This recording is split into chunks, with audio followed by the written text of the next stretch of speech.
Glórias a Deus, meus irmãos.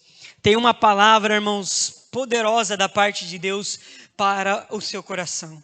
O Senhor falou comigo essa semana, eu preparei esta palavra e trouxe para derramar aqui. Amém? E o texto que o Senhor colocou no meu coração é o texto de 2 Timóteo, capítulo 1, versos 6 até o verso 14. Amém? 2 Timóteo, capítulo 1, versículo 6 até o versículo 14. O tema que o Senhor fez arder no meu coração é permanecendo firmes independentemente das circunstâncias. Essa aqui, meus irmãos, é a última carta escrita pelo apóstolo Paulo. Segunda carta de Paulo a Timóteo foi a última carta a ser escrita por Paulo antes dele ser condenado à morte por decapitação e então partir dessa para uma melhor. Então, meus irmãos, as últimas palavras de um homem geralmente são as palavras mais importantes que tem. Ele guardou o melhor para o final e ele aqui derramou tudo que ele ainda tinha. Ele sabia que ele iria partir, ele deixa isso muito claro em 2 Timóteo capítulo 4, ele não diz ainda que ele está sendo tragado, que ele está sendo pego pelo inimigo, que Satanás tem destruído o seu ministério. Ele diz, eu estou sendo entregue como oferta de libação. Então a morte dele, ele entendia que não era... Então ele já tinha consciência que ele iria morrer. Como o próprio pastor Gilvan falou aqui no início do culto. Combati o bom combate, completei a carreira e guardei a fé. Então ciente de que a sua morte teria sido decretada, ele escreve o que nós vamos ler aqui, que eu julgo ser as palavras mais importantes de Paulo, para minha e para a sua vida. Amém? Vamos ler então o texto, irmãos, que diz assim: por esta razão, pois, te admoesto, que reavives o dom de Deus que há em ti, pelas imposições das minhas mãos. Porque Deus não nos tem dado espírito de covardia, mas de poder, de amor e de moderação. Não te envergonhes, portanto, do testemunho do nosso Senhor, nem do seu encarcerado que sou eu. Pelo contrário, participa comigo dos sofrimentos a favor do Evangelho, segundo o poder de Deus, que nos salvou e nos chamou com santa vocação, não segundo as nossas obras, mas conforme a sua própria determinação e graça que nos foi dada em Cristo Jesus, antes dos tempos eternos, e manifestada agora pelo aparecimento do nosso Salvador Cristo Jesus, o qual não só destruiu a morte, como trouxe à luz a vida e a imortalidade mediante o Evangelho, para o qual eu fui designado pregador, apóstolo e mestre, e por isso estou sofrendo estas coisas. Todavia não me envergonho, porque sei em quem tenho crido. Estou certo de que Ele é poderoso para guardar o meu depósito até aquele dia. Mantenha o padrão dessas palavras que de mim ouvistes com fé e com amor que está em Cristo Jesus. Versículo 14. Guarda o bom depósito mediante o Espírito Santo que habita em nós. Glórias ao nome de Jesus. Vamos ter mais um momento de oração, meus irmãos. Querido Senhor Jesus, nós estamos diante das Tuas palavras, Pai. Palavras escritas pelo apóstolo Paulo, mas com toda a certeza que há no mundo, inspiradas pelo Espírito Santo, Deus.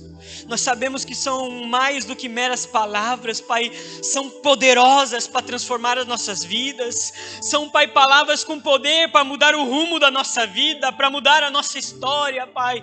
Por isso, com muito temor, nós nos colocamos diante da Tua palavra, clamando, pedindo, implorando que o Teu Espírito Santo fale aos nossos corações. Eu não tenho as habilidades necessárias, o conhecimento necessário para explicar, para aplicar, para pregar esta palavra. Eu dependo totalmente de Ti, Pai. E nós, como igreja, estamos aqui clamando, fala conosco hoje, Pai. Nós nos calamos agora porque nós queremos te ouvir. Nossos ouvidos anseiam por ouvir as tuas palavras, Pai. Fala conosco hoje e nós seremos transformados. Fala conosco hoje e nossa vida será renovada e nossa espiritualidade será mudada, Deus. E aquilo que nos aprisiona, Pai, será quebrado, será destruído e verdadeiramente seremos livres, Pai. Por isso nós clamamos, nós imploramos, nós pedimos. Fala conosco hoje, Pai, em nome de Jesus. Amém e amém. Glórias ao nome de Jesus. Irmãos, nós vamos meditar debaixo nesse tema, permanecendo firmes, independentemente das circunstâncias. Amém? Mas antes de entrar, irmãos, diretamente no texto, a gente precisa de algumas questões introdutórias. Como eu disse no início, Paulo escreve esta carta diretamente da prisão. Paulo, ele estava preso, meus irmãos, mas diferente da sua primeira prisão em Roma, onde ele estava preso numa prisão domiciliar, onde ele podia receber visitas, onde ele poderia aconselhar pessoas, porque era uma prisão domiciliar. Na segunda carta de Paulo a Timóteo, a questão é totalmente diferente. Ele está preso numa prisão romana tradicional, 100% privado de liberdade, em um lugar, irmãos, que era frio, que era insalubre, um lugar no qual ele escreve, aqui mesmo nesta carta, ele diz: vem depressa, Timóteo, ter comigo, e traga, por favor, uma capa. Ele pede uma capa, meus irmãos, porque ele escreve esta carta durante o inverno, e este homem estava amargando um frio intenso. Ele não estava numa colônia de férias, meus irmãos, ele estava preso, no pior lugar que um homem poderia estar, na pior prisão que existia naqueles momentos. Ele não era um preso político tal qual Lula, que ficou preso, mas ficou preso na Polícia Federal com muitas regalias. Ele ficou preso como um marginal, como um inimigo do Estado, como alguém que era digno de morte, de todo o esculacho possível. Tanto é que ele estava na prisão e ele estava lá algemado. Ele vai dizer isso em 2 Timóteo capítulo 2, verso 9. Onde ele diz assim, ó: pelo qual estou sofrendo até algemas, como um malfeitor. Contudo, a palavra de Deus não está algemada. Você consegue perceber o espírito deste homem diante dessa circunstância? Ele não está derrotado, meus irmãos. Ele está sim condenado à morte. Ele diz isso nessa carta, que o julgamento decidiu isso. Mas ele diz: o Senhor fechou a boca do leão e ele me levará a salvo para o seu reino celestial. Esse homem está na pior circunstância possível, mas no seu espírito ele está animado, porque ele sabe que a vontade de Deus irá se cumprir na vida dele. Em contrapartida, ele escreve esta carta para Timóteo, que conforme nós iremos ver, Timóteo estava livre, mas estava aprisionado pelo medo, estava aprisionado pelos julgamentos, estava aprisionado pela incerteza acerca do futuro, diferente de Paulo, que mesmo algemado, estava livre. Porque Jesus mesmo disse em João capítulo 8, versículo 36, se o Filho vos libertar, verdadeiramente sereis livres, independente da circunstância ao teu redor, independente do que está acontecendo à tua volta, da tua conta bancária. Se Cristo te libertar, verdadeiramente sereis livres. Eu me lembro do caso de Daniel, meus irmãos. Daniel, ele é jogado à cova dos leões. Ele é jogado entre os leões. E a palavra de Deus diz que Daniel estava lá, muito tranquilo entre os leões, descansando, orando, conversando com o Senhor, descansando o seu corpo físico numa cova cercado de leões. Em contrapartida, o rei que o condenou àquela circunstância, a palavra de Deus nos diz que passou a noite em claro. Não conseguiu dormir porque era alguém inseguro, era alguém que tinha medo do que iria acontecer. Independente da circunstância, meu irmão, eu quero dizer que você pode ser livre. Independente do que acontece à tua volta, você pode experimentar os pastos verdejantes, as águas tranquilas que Jesus oferece à sua igreja. Amém? Mas ainda falando, irmãos, dessas questões introdutórias, Paulo estava preso, mas qual era o motivo da sua prisão? Paulo estava preso, meus irmãos, por pregar o evangelho. A prisão de Paulo foi decretada pelo imperador Nero, mais ou menos no ano 64 depois de Cristo. Se você já estudou a história, você sabe que neste ano aconteceu um grande incêndio em Roma e toda aquela cidade foi devastada. E Nero precisava achar um culpado para isso, e ele culpou os cristãos. Foram os cristãos malditos quem tacaram fogo na nossa cidade, dizia o imperador. Usou isso como pretexto para perseguir e matar nós cristãos. Então começou, irmãos, uma grande perseguição contra os cristãos, e prendendo todos aqueles que pregavam o evangelho corajosamente, não temendo o Estado, não temendo julgamentos. E Paulo, logicamente, foi um dos primeiros a serem preso. O objetivo de Nero era calar a boca de Paulo. Mas mesmo na prisão, Paulo está lá com as mãos algemadas, como nós lemos agora há pouco, escrevendo cartas que impactaram a igreja por milênios. 2 milênios quase depois desses eventos, as palavras dele estão repercutindo aqui entre nós.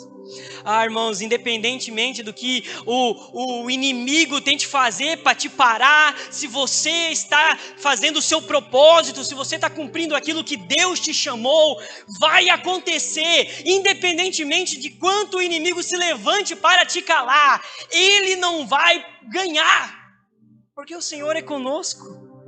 Paulo estava na prisão, Paulo estava com as mãos algemadas, mas as suas palavras ainda repercutem até hoje. Ele escrevia cartas, ele pregava o evangelho, e o reino de Deus avançava.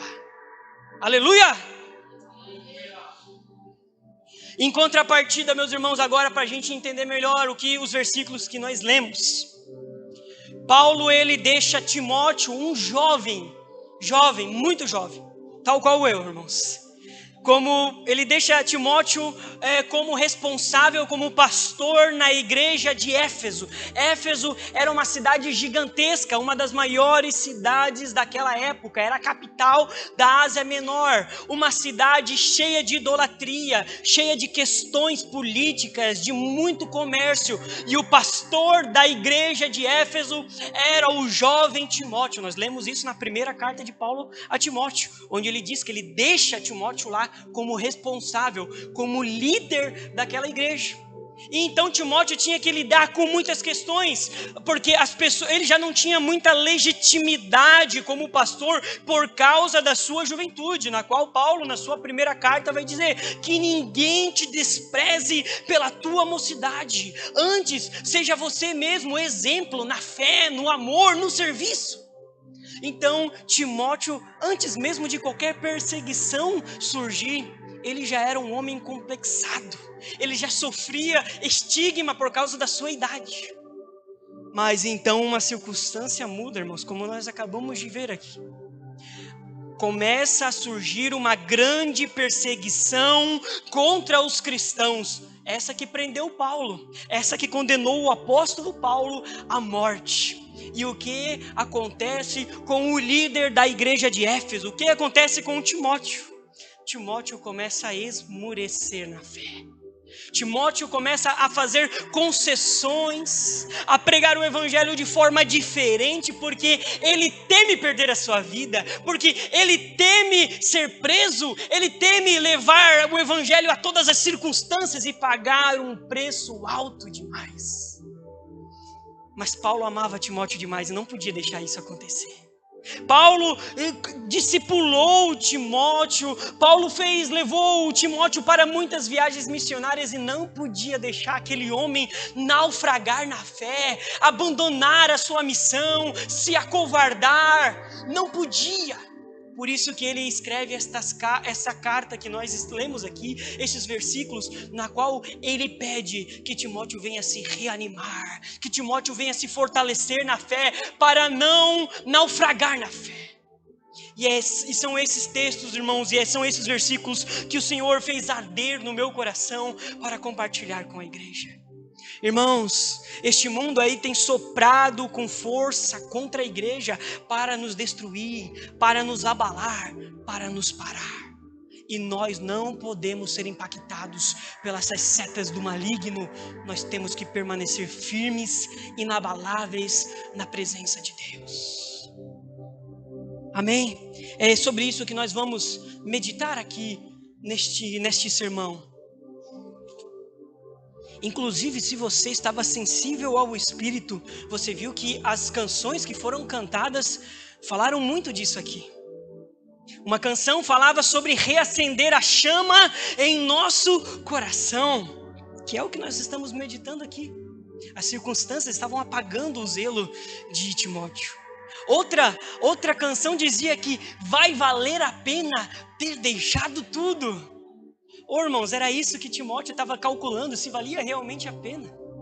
Ele tinha se naufragado na fé, se esfriado, porque ele achou que não valia a pena, que o prêmio que Deus tem reservado para a sua igreja era pequeno demais, comparado com os sofrimentos deste mundo. Pobre Timóteo, creio eu que ele aprendeu a lição. E tomara que eu e você hoje viemos ouvir o que o Senhor quer falar com a sua igreja. Amém? Então o primeiro ponto que o Senhor colocou no meu coração é: precisamos manter a chama da paixão por Deus acesa. Olhe aí para o versículo 6, irmãos. Mantenha sua Bíblia aberta em 2 Timóteo capítulo 1 e vamos rever os versículos. Versículo 6. Por essa razão, pois, te admoesto que reavives o dom de Deus que há em ti, pela imposição das minhas mãos. Olha só, irmãos, o que Paulo diz aqui para Timóteo? Ele pede que Timóteo venha reavivar o dom de Deus que estava nele, o qual foi recebido por uma oração de imposição de mãos, na qual Paulo participou. Essa palavra reavivar aqui, irmãos, é a mesma palavra que é usada para acender a brasa de uma fogueira. Se os homens que estão aqui sabem fazer churrasco, sabem que quando você precisa ali assar a carne, o fogo tem que estar bem intenso, a brasa tem que estar muito forte. E você coloca a mão sobre a churrasqueira, e se você conseguir repousar a sua mão ali, significa que o fogo não está quente o suficiente. Então o que a gente precisa fazer? A gente pega ali um pedaço de panela e começa a balançar ali para reavivar a chama. Esta paixão esse é o versículo que está descrito aqui. Reavive a chama da paixão, reavive a chama do dom de Deus que está em ti. Primeira coisa que esse versículo já nos diz, meus irmãos, é que a nossa chama pode esfriar. Existem coisas que acontecem conosco, existem circunstâncias que nós nos permitimos estar, que podem abalar a nossa fé, podem esfriar a nossa unção, a nossa paixão por Deus. Por isso que eu e você devemos estar atentos. Esteja atento ao lugar em que você está indo, às coisas que você tem assistido, a pessoas que você tem ouvido, porque sabe, devagarinho as coisas podem estar abafando a nossa fé, podem estar destruindo a chama da paixão por Deus. Sabe, irmãos, não vai ser algo estrondoso, mas é algo devagar, e uma vez, depois outra vez, e depois outra vez, e quando nós se dermos conta, a nossa chama apagou. Por isso nós precisamos ficar atentos. É o que Paulo está falando aqui, ó. Reavive a chama de Deus que há em ti, Timóteo. Não deixa essa paixão esfriar. Não deixa esse ministério que você recebeu naufragar. Deus tem algo para a tua vida, Timóteo. Não é tempo de parar. É o que Paulo está dizendo aqui. E sabe, irmãos, muitas vezes a gente recebeu palavras de Deus tremendas, profecias, revelações, e Deus diz que tem algo na minha vida, e então a gente fica animado, e a gente começa a servir a Deus, a gente começa a fazer as coisas, e tudo está a mil maravilha, nós somos usados por Deus, as coisas estão acontecendo, e é uma fase maravilhosa das nossas vidas. No entanto, por vezes, nós vacilamos na fé, e vamos naufragando. E quando nós se demos conta, nós começamos a pensar: sabe, eu acho que Deus não tinha aquilo mesmo para mim. Eu acho que aquilo foi engano. Eu acho que eu que entendi errado. Eu preciso buscar algo novo. Eu preciso de uma nova profecia. Eu preciso de um novo sinal. Mas o que Paulo diz aqui a Timóteo? Reavive a chama do dom que está em ti, o qual foi dado através de imposição de mãos.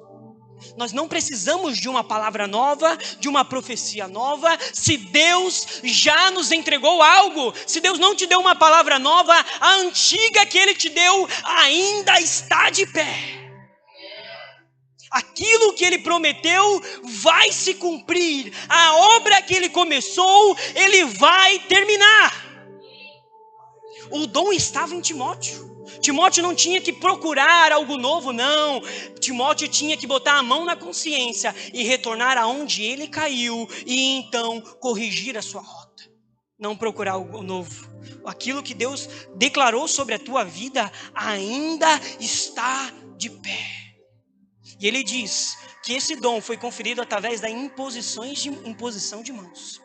Aqui em 2 Timóteo ele fala que é através da imposição de mãos de Paulo. Mas quando nós vamos ler primeira carta de Paulo a Timóteo, nós vemos que também houve a imposição das mãos dos presbíteros, da igreja, daqueles que foram levantados pela igreja. O que isso significa para nós, irmãos? Que aqueles que estão à tua volta reconhecem o dom de Deus que é em ti. Aquele irmão que está do teu lado, ele já viu Deus te usar.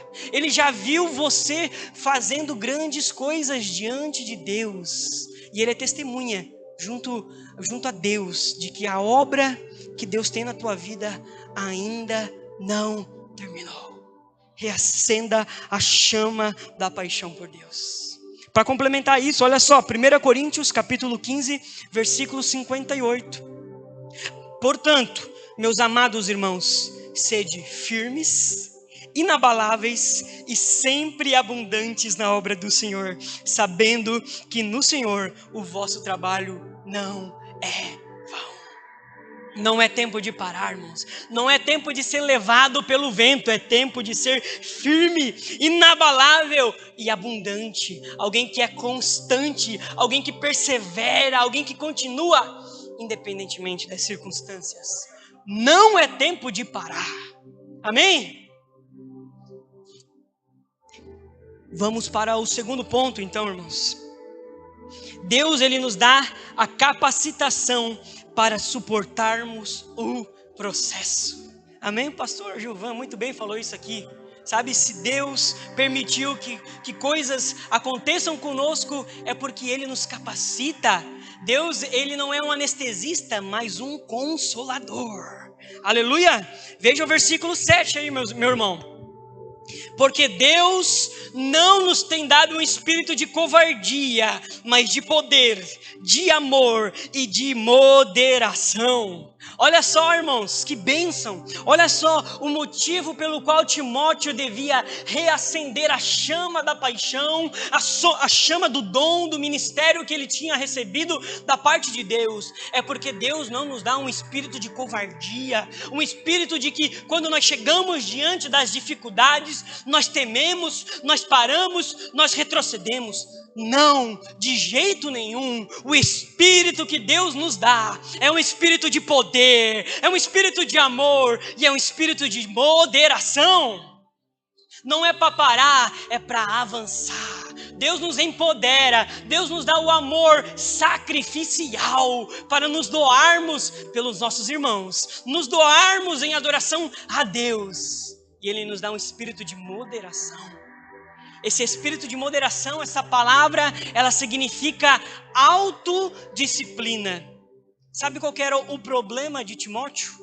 É que Timóteo era tomado, era controlado pelas suas emoções.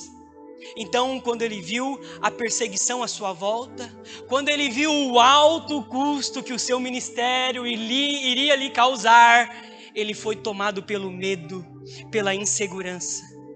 E Paulo olha para o seu servo Timóteo, para o seu amigo Timóteo, para o seu discípulo Timóteo e diz: não seja tomado pelo medo. Deus nos dá um espírito de moderação, Deus nos dá um espírito de autodisciplina. Ele não permite que nós sejamos controlados pelos nossos sentidos, pelaquilo que nós estamos vendo, pelaquilo que nós estamos ouvindo, tocando. Não, o espírito que Deus nos dá nos faz vencer a ansiedade, nos faz vencer o medo e avançar.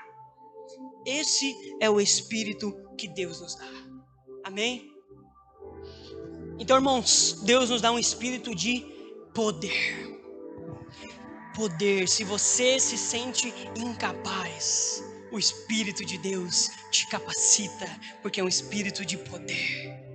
Se você se sente fraco e pensa em desistir, o Espírito de Deus nos dá força, nos dá poder. Atos dos Apóstolos, capítulo 1, versículo 8. Diz assim, promessa de Jesus aos seus discípulos.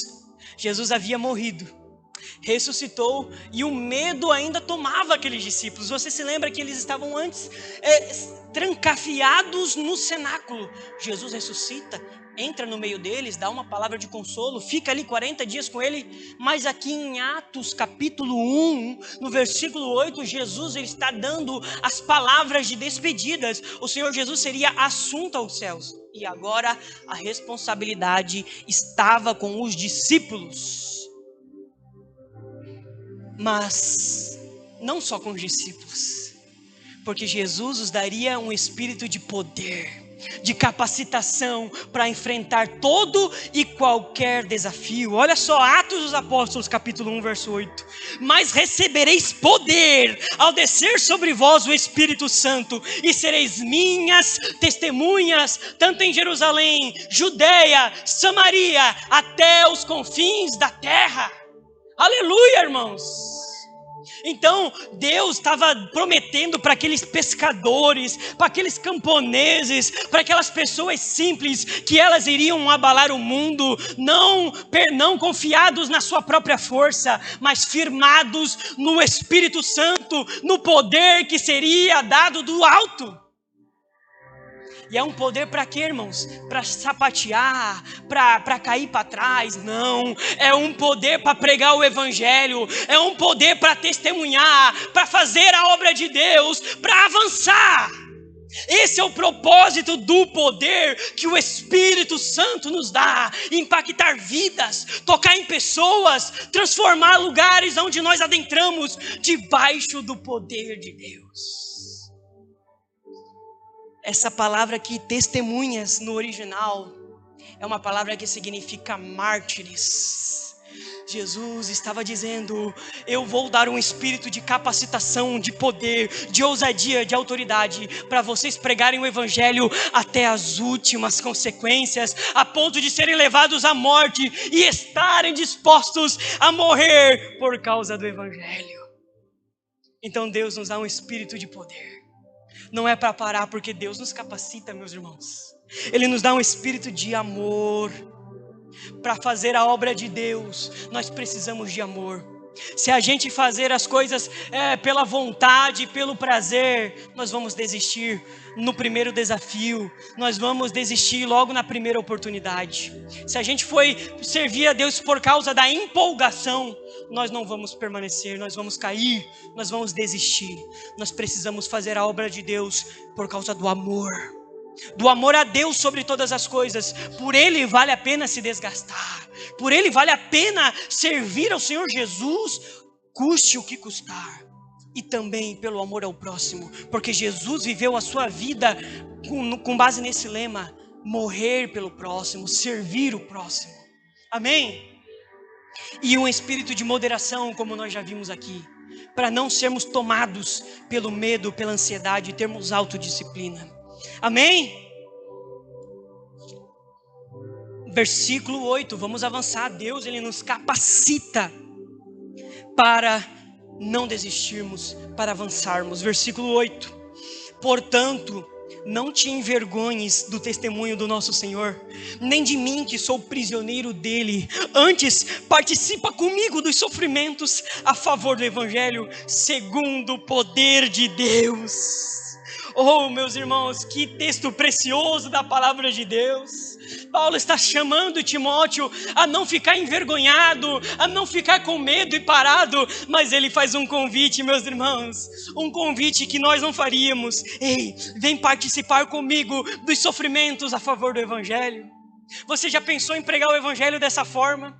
Por vezes nós somos como um estelionato espiritual, porque nós por vezes tentamos ludibriar as pessoas com falsas promessas. Vem para Jesus que vai dar tudo certo, vem para Jesus que as coisas vão prosperar. Ah, meus irmãos, em parte isso é verdade. Jesus muda nossas vidas, Jesus faz a gente abandonar velhos hábitos que destruíam as nossas vidas. Ei, mas tem sofrimento também no Evangelho, mas servir a Jesus também custa um alto preço, e por vezes nós temos que fazer isso. Ei, vem participar comigo, vem sofrer comigo por causa do Evangelho.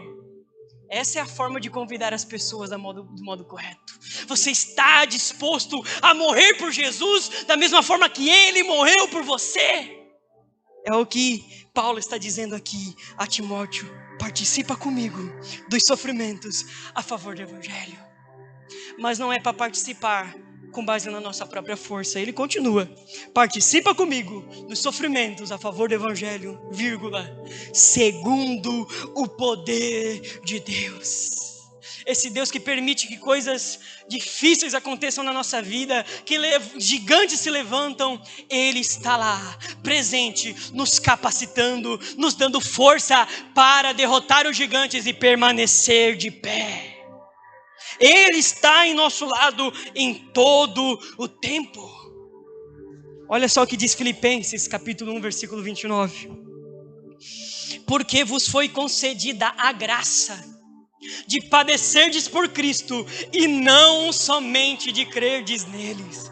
Em outras traduções vai dizer: porque a vocês foi dado o privilégio de sofrer por Cristo, e não somente de crer nele. Amém? Olha só o que Paulo está dizendo aqui à igreja de Filipos. Paulo escreve aos filipenses enquanto ele está preso na sua primeira prisão, é aquela que eu falei no início, a prisão domiciliar. E ele diz: olha, existe um privilégio que vocês receberam, que é de crer em Jesus. Quantos creem que isso é um privilégio? É um privilégio. Eu sou grato por esse privilégio de ter crido no Senhor Jesus. Mas Paulo nos apresenta um segundo privilégio que nós temos: o de sofrer por causa de Jesus. Isso não é um obstáculo, não é uma pedra no caminho, mas é um privilégio. Sofrer por Jesus, meus irmãos, é melhor do que errar. Sofrer por Jesus é uma das melhores coisas que podem acontecer na nossa vida. É um privilégio reservado a mim e a você. Aleluia! Atos capítulo 5, versículo 41. Olha só, irmãos, os apóstolos foram presos por pregar o Evangelho, por curar um homem coxo na frente do templo. Eles são espancados, chicoteados, eles falam: olha, vocês estão proibidos de pregar o Evangelho. Mas os discípulos, os apóstolos respondem: importa antes obedecer a Deus do que aos homens. Se quiser, pode nos soltar, mas nós vamos continuar pregando o Evangelho. E então está escrito assim, ó: e eles se retiraram do sinédrio, regozijando-se por terem sido considerados dignos de sofrer afrontas por este nome. Oh, meus irmãos, eles apanharam, mas eles estão felizes, eles estão comemorando, porque eles tiveram uma experiência, porque eles foram privilegiados, como diz o apóstolo Paulo, de sofrer afrontas por causa do nome de Jesus. Irmãos, que nós sejamos encontrados dessa mesma forma diante dos desafios que nos cercam, irmãos. Não murmurando, não reclamando da vida, não falando eu vou abandonar esse meu ministério, eu vou abandonar o meu chamado, eu vou deixar tudo para trás e vou seguir a minha vida. Não, que quando os desafios se levantarem, nós venhamos nos lembrar que Deus nos dá um espírito de poder, que Deus nos capacita e venhamos avançar, sabendo que é um privilégio sofrer por Jesus, que é um privilégio nos gastarmos nossas energias e forças por causa do nosso ministério, daquilo que Deus tem reservado para mim e para a sua vida. É um privilégio, meus irmãos, sofrer por Jesus. Terceiro ponto, irmãos. Terceiro ponto. Devemos permanecer firmes, porque a nossa história foi escrita por Deus. Olha o verso 9 aí, por gentileza. 2 Timóteo capítulo 1, verso 9. Ele vai falar que nós suportamos segundo o poder de Deus, que nos salvou e nos chamou com santa vocação, não segundo as nossas obras, mas conforme a sua própria determinação e graça que nos foi dada em Cristo Jesus, antes dos tempos eternos. Então Paulo está dizendo aqui a Timóteo que ele iria sofrer, mas que Deus traria para ele a capacitação, e que Deus ele tinha algo na vida de Timóteo que não foi obra do acaso, que não é que os astros se alinharam e então aconteceu o que aconteceu na vida de Timóteo. Não, Timóteo não vivia um acaso. O que o Timóteo vivia foi algo que aconteceu antes mesmo da eternidade, porque o Deus que salvou Timóteo o chamou, e o chamou não por causa das suas obras, não porque ele era bom, ele tinha habilidades, não. O chamou de acordo com a sua própria determinação e graça, o qual lhe foi concedida antes dos tempos eternos. A história da tua vida, meu irmão, foi escrita pelo dedo de Deus antes dos tempos eternos. A palavra de Deus vai nos dizer em Efésios capítulo 1, versículo 4, que Deus nos elegeu nele, antes mesmo da fundação do mundo, para sermos santos e irrepreensíveis.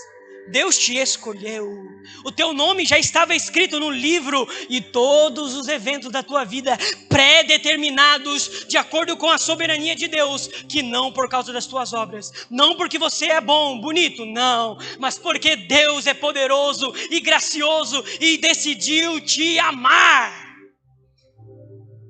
É por isso, meu irmão, que Deus permite que coisas aconteçam na nossa vida, porque fazem parte do plano de Deus.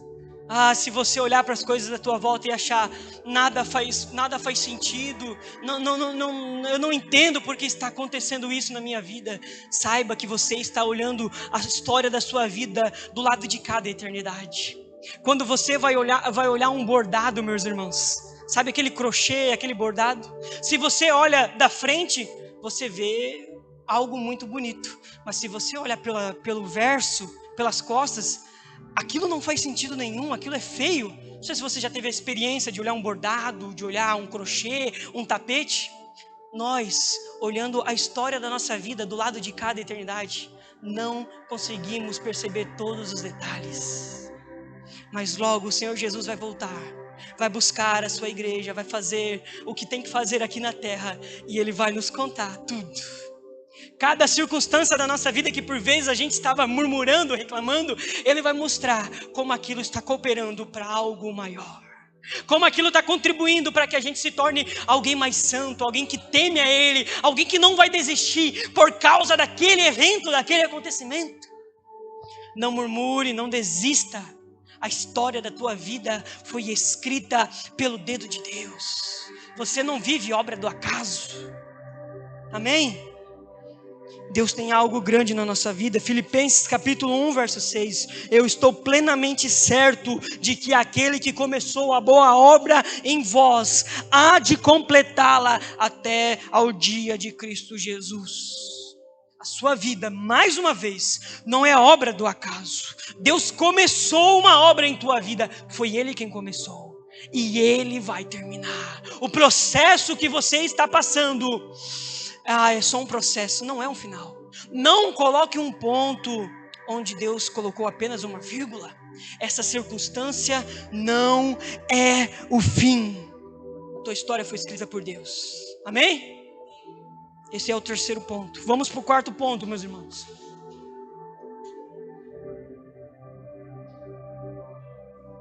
Diz assim, o Evangelho nos motiva a permanecer firme no propósito. Olha só a argumentação de Paulo no versículo 10. E foi manifestada agora pelo aparecimento do nosso Salvador, Cristo Jesus, o qual não só destruiu a morte, como trouxe a vida e a imortalidade mediante o Evangelho. Então Paulo, no versículo anterior, falou que a vida de Timóteo foi escolhida por Deus, e ele então estava experimentando esta graça, este privilégio. E agora no versículo 10, Paulo expande esse entendimento, dizendo que essa graça foi manifestada agora pelo aparecimento do nosso Salvador Jesus Cristo, o qual não só destruiu a morte, como trouxe à luz a vida e a imortalidade, mediante o Evangelho. A argumentação de Paulo aqui é que vale a pena Timóteo sofrer por causa do Evangelho. Paulo estava lembrando a Timóteo no que ele cria. Paulo estava lembrando a Timóteo a preciosidade da palavra que eu e você carregamos. É esta mensagem aqui, meus irmãos. A mensagem de que Jesus veio ao mundo, de que Jesus deixou as mansões eternas para se encarnar, para se fazer homem e ser um de nós, para sofrer aqui na terra por amor a mim e por amor a você. A graça se manifestou, a graça foi manifestada na vinda do nosso Senhor Jesus, operando milagre nos nossos meios, curando os enfermos, libertando os cativos, libertando aqueles que eram aprisionados pelo pecado, prostitutas, publicanos, ladrões eram convertidos. Jesus estava em nosso meio, manifestando a graça, manifestando o amor. O Jesus em que eu e você cremos estava no nosso meio, manifestando o Evangelho. E esse Jesus, ele foi levado à morte. Ele não foi pego. Ele mesmo disse: a minha vida ninguém a toma, mas eu a dou voluntariamente. Eu tenho poder para dá-la e eu tenho poder para retomá-la. Aleluia! Ninguém tomou a vida de Jesus. Os romanos não prenderam Jesus. O complô dos fariseus com os saduceus não foi responsável pela morte de Jesus. As pessoas que clamaram: queremos que liberte Barrabás, não Jesus, a este crucifica. Não foram essas pessoas que pegaram Jesus. Nosso Jesus não foi capturado. Ele se entregou por amor a mim e a você. E a vida que Ele deu por nós, Ele a retomou 3 dias depois, ressuscitando da morte. Glórias sejam dadas a Jesus. E nessa história preciosa, Ele destruiu a morte. E Ele trouxe à luz a vida e a imortalidade mediante o Evangelho. Olha como essas palavras têm poder, meus irmãos, nesse contexto. Timóteo estava amedrontado. Timóteo não queria perder a sua vida por causa do Evangelho. Mas Paulo está dizendo aqui, ei, foi a morte de Jesus que trouxe a verdadeira vida, Timóteo. Essa vida que você está vivendo aí no medo, essa vida que você está vivendo aí se apegando às coisas aqui da terra, essa não é a vida que Jesus trouxe não, Timóteo. A vida que Jesus trouxe é uma vida abundante. Eu vim para que tenham vida e a tenham em abundância. Jesus trouxe a vida e a imortalidade. Timóteo estava com medo da morte, irmãos. Timóteo estava com medo de ter a mesma sorte que muitos cristãos ali, que foram condenados à morte. Mas Paulo está lembrando Timóteo aqui, Jesus veio para trazer a imortalidade. Jesus, Ele venceu a morte. Ao ressuscitar, Ele estava dizendo: eu tenho poder no céu, na terra e debaixo da terra. A morte foi vencida pela vida de Jesus. Por que temer a morte? Paulo está dizendo aqui a Timóteo: Jesus veio para trazer a vida e a imortalidade mediante o Evangelho. Oh, meus irmãos, nós não temos que temer, nós não temos que ficar parados, amedrontados com o medo da morte. A morte, que era a justa condenação pelos nossos pecados, foi vencida por Jesus. Não fique aprisionado por causa de pensamentos de condenação, porque a condenação já foi vencida por Jesus. Romanos capítulo 8, versículo 1. Portanto, nenhuma condenação há para os que estão em Cristo Jesus. Não há mais condenação. O poder da morte não tem mais influência sobre a minha e sobre a tua vida. Aquilo que nossos pecados causaram não tem mais efeito sobre nós se estamos em Cristo Jesus. Não seja aprisionado pelo medo da condenação, não seja aprisionado por pensamentos errados. Jesus veio aqui na terra, o Evangelho nos lembra disso, que Ele nos libertou. E não tema a morte, meus irmãos, porque a morte foi vencida por Jesus. Viva o Evangelho nas últimas consequências. Leve a sua fé até os limites. Não, eu vou gastar minhas energias em prol do Evangelho. Eu vou cumprir, vou gastar minhas energias aos pés de Jesus, fazendo aquilo que Ele me chamou para fazer. Eu não sei, meus irmãos, qual que é o teu ministério. Às vezes a gente pensa que só pode servir a Jesus se for ou pregando ou cantando. Não é isso. Deus tem algo na tua vida e você, eu creio, você sabe que Deus te chamou para algo, toda e qualquer obra que Deus realize através da tua vida, mas leve ela a sério. Mas aquilo que Deus te chamou para fazer, faça, gaste as suas energias, gaste o seu tempo. Vale a pena morrer pelo Evangelho, porque Jesus nos chamou para isso. Aquele que não tomar a sua cruz e não me seguir, não pode ser meu discípulo, falou Jesus. Não existe esse Evangelho em que pode seguir a Jesus, mas não precisa levar a cruz, mas não precisa haver renúncia, mas não precisa gastar o tempo, o dinheiro, as energias em prol do Evangelho. Não existe. Jesus disse: quem não tomar a sua cruz, quem não negar a si mesmo, não pode ser meu discípulo. Esteja disposto a gastar todas as suas energias, todas as suas forças naquilo que Deus te chamou para fazer. Leve a sério o teu ministério, leve a sério aquilo que Deus te chamou, porque é grande, porque é precioso, porque vai impactar vidas, porque vai ressoar em toda a eternidade. Pessoas deixarão de ir para o inferno quando você se levantar com autoridade e poder para cumprir o que Deus te chamou. Ah, irmãos, isso pode impactar por todos os séculos. Isso é sério demais, meus irmãos. Vale a pena se desgastar, vale a pena perder as energias, o tempo, as vigílias da noite, o sono, em prol do Evangelho, em prol do que Deus te chamou para fazer. 2 Coríntios capítulo 5, versículo 1. Sabemos que se a nossa casa terrestre deste tabernáculo se desfizer, temos da parte de Deus um edifício, casa não feita por mãos humanas, eterna nos céus. Palavras do apóstolo Paulo mais uma vez. Ele está dizendo que essa casa terrestre, este tabernáculo, ele está se referindo ao nosso corpo físico. Ele está falando, essa casa vai se desfazer por causa da exaustão por servir a Jesus. Nós vamos sim padecer, sofrer, adoecer, morrer, ser condenados à morte. E esse corpo aqui vai se desfazer.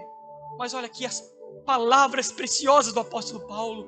Quando esse tabernáculo, que é uma tenda, tabernáculo é uma tenda. Quando esse tabernáculo se desfizer, nós temos não uma meia água, nós temos não um geminado, nós temos não um apartamento, não, você não entendeu. Nós temos da parte de Deus um edifício, casa não feita por mãos humanas, eterna nos céus. Os sofrimentos do presente não podem ser comparados com a glória a ser revelada na volta de Jesus.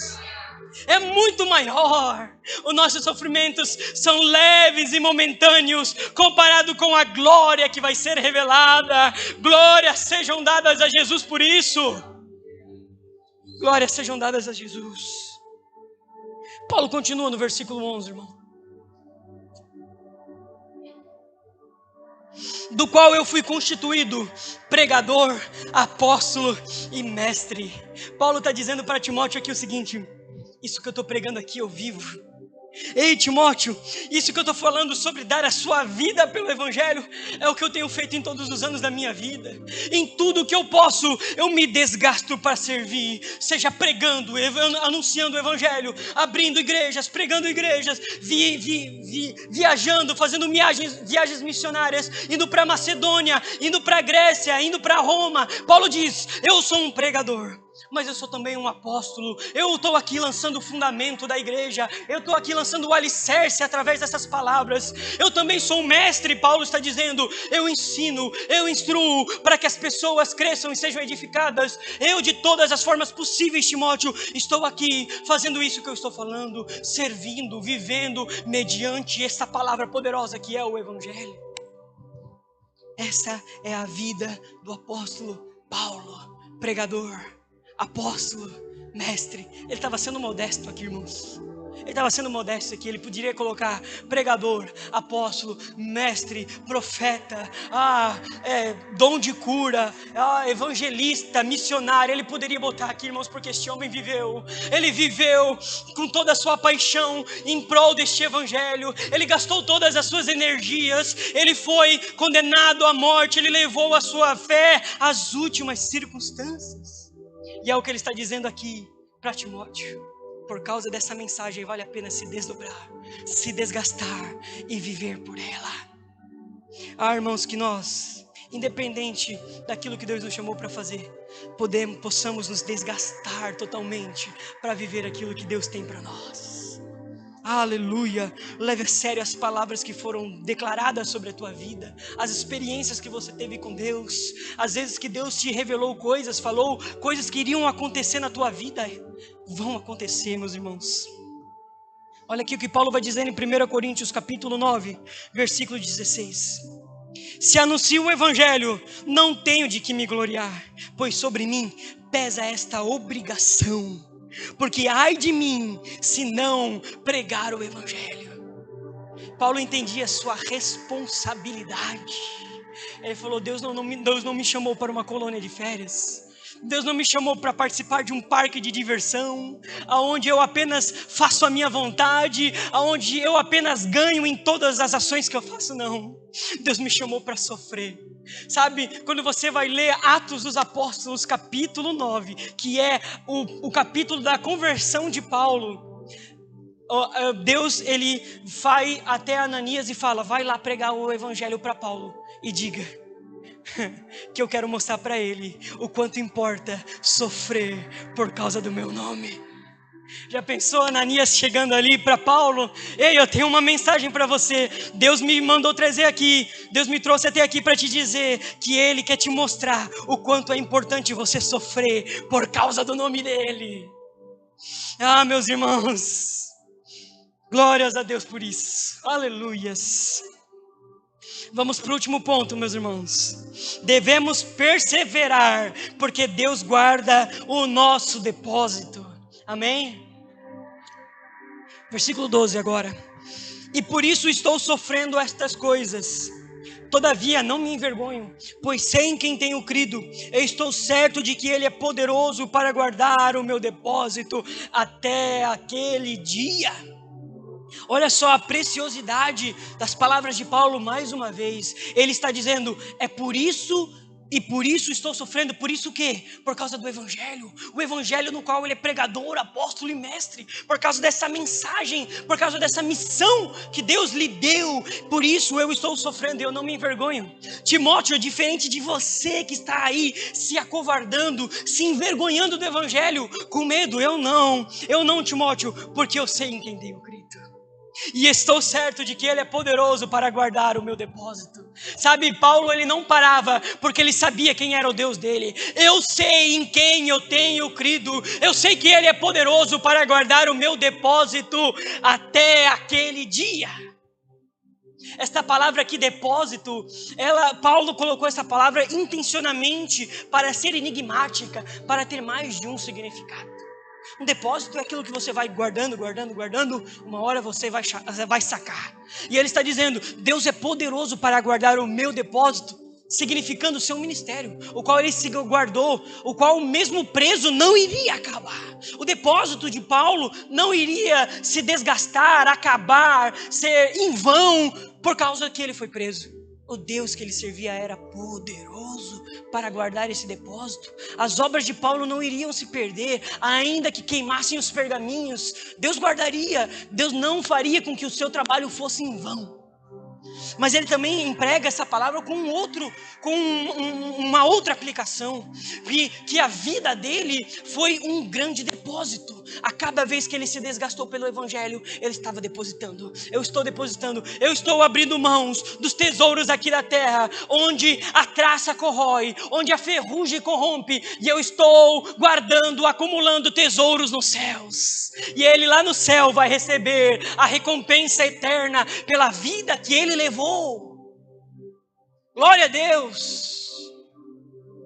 Não iria se perder. O sofrimento dele não seria em vão. Hebreus capítulo 6, verso 10. Porque Deus não é injusto para ficar esquecido do vosso trabalho e do amor que evidenciaste para com o seu nome, por servistes e ainda servir aos santos. Deus não é injusto. Deus não é injusto. Da mesma forma que tudo que foi defraudado aqui na terra será cobrado no dia do juízo, no dia do acerto de contas. Tudo que políticos desonestos roubaram terão que prestar conta diante de Deus. Da mesma forma, tudo aquilo que você entregou por causa do evangelho, o seu tempo, a sua energia, o seu lazer, aquilo vai ser transformado em um galardão, em uma recompensa nos céus. Deus não é injusto. Deus não tem amnésia. Deus não tem Alzheimer. Ele não vai se esquecer de tudo, de todo o vosso trabalho. Amém? Para terminar então, versículos 13 e 14. Glórias a Deus.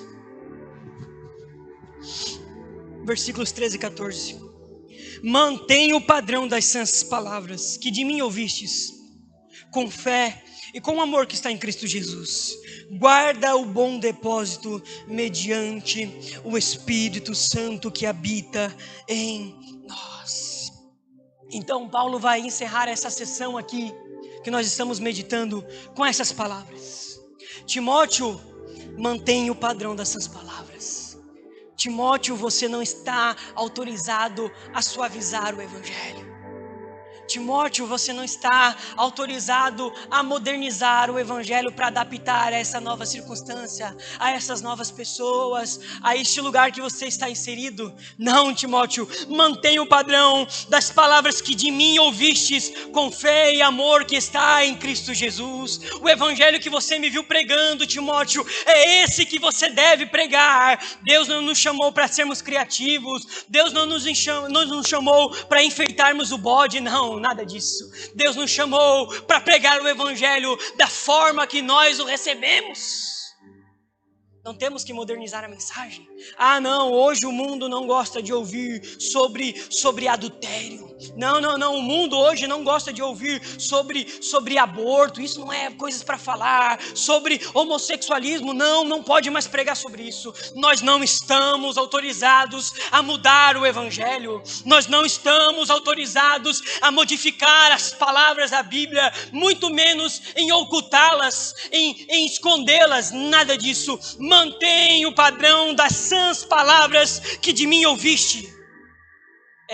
As palavras do apóstolo Paulo. Guarda o bom depósito mediante o Espírito Santo que habita em nós. Nós só conseguimos guardar, nós só conseguimos encerrar a nossa carreira, assim como foi Paulo, que ele disse: completei a minha carreira e guardei a fé. Nós só vamos conseguir fazer isso mediante o Espírito Santo que habita em nós.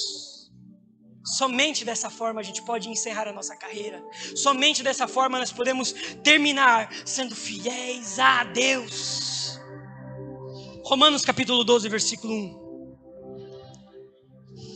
Diz assim, Rogo-vos, pois, irmãos, pelas misericórdias de Deus, que apresenteis o vosso corpo por sacrifício vivo, santo e agradável a Deus, que é o vosso culto racional. E não vos conformeis com este século, mas transformai-vos pela renovação da vossa mente, para que experimenteis qual seja a boa, agradável e perfeita vontade de Deus. Glórias ao nome de Jesus. Paulo está dizendo: eu rogo não por causa do juízo de Deus, eu rogo não por causa da ira de Deus, eu rogo, eu peço, eu imploro por causa das misericórdias de Deus, porque Deus foi bom para conosco, porque Deus derramou a sua graça em nossa vida. Por isso vale a pena se sacrificar, por isso vale a pena apresentar o nosso corpo como um sacrifício vivo, santo e agradável a Deus.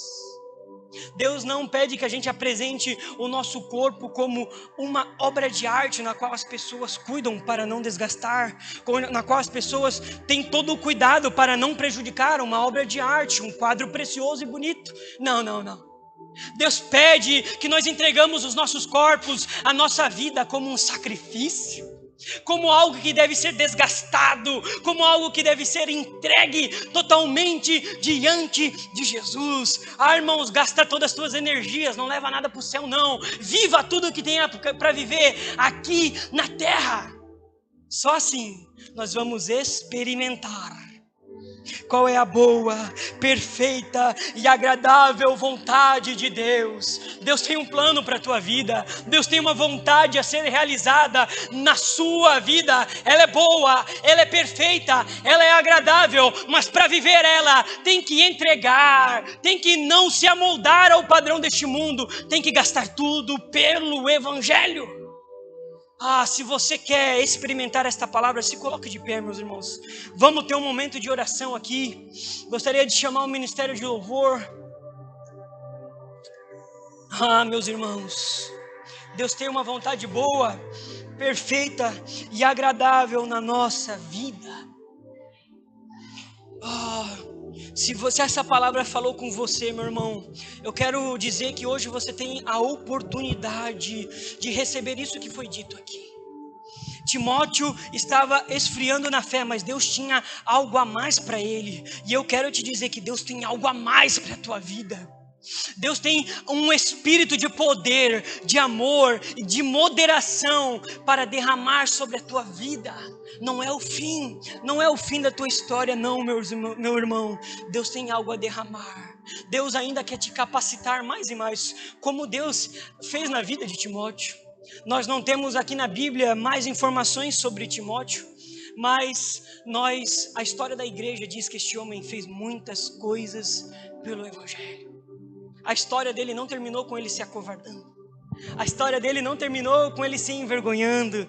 Ele recebeu essas palavras, as guardou e cumpriu a vontade de Deus. Eu quero te dizer que a tua história não termina nessa circunstância que você está. Não termina nesse sofrimento que te aflige. Não termina com essa dor que você hoje está sentindo. Eu quero te dizer que Deus tem algo a mais sobre a tua vida, em nome do Senhor Jesus. O Ministério de Louvor vai estar ministrando um hino aqui. Se você tem interesse em receber uma oração, você tem a oportunidade de estar vindo aqui na frente. Eu creio que Deus ainda tem algo a mais para derramar sobre a tua vida. Eu creio que a chama da paixão irá reacender. Eu creio que o poder do Espírito vai ser derramado com a unção, com a autoridade sobre a tua vida. Vem à frente se essa palavra falou contigo. Deus está hoje te dando esta